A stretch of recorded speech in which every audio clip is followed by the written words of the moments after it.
বৃন্দাবনত বাংশী ধ্বনি শুনিছে গোপীসকলে গৃহস্থৰ যত যি কাম আছে সকলো এৰি গুচি আহিছে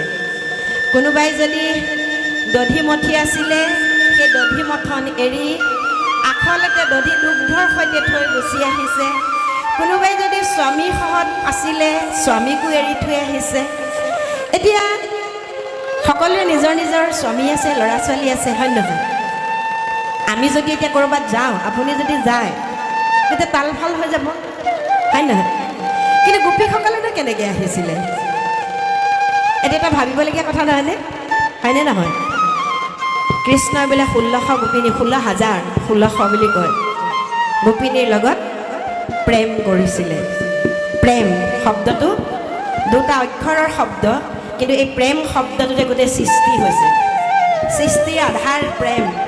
ৰস ৰসৰ পৰা উৎপন্ন হৈছে ৰাস ৰাস প্ৰকৃততে গোপী আৰু কৃষ্ণই আপুনি মই ভবাৰ দৰে সেই প্ৰেম নহয় সেই গোপীসকল হ'বলৈ তেওঁলোকে বহুত তপস্যা কৰিছে ঋষিমুনি আছিলে তেওঁলোক গোপী হৈছিল সেয়েহে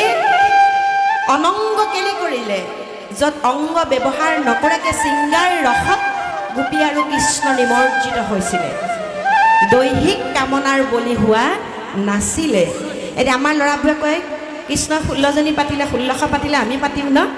জীৱাত্মা আৰু পৰমাত্মা মিলন হৈ একত্ৰিত হৈ যি ৰস হৈছিলে সেয়া হ'ল ৰাস ৰাসৰ বহু তত্ত্ব কথা আছে যে বাংশী ধ্বনি শুনি গোপীসকল বৃন্দাবনলৈ আহিলে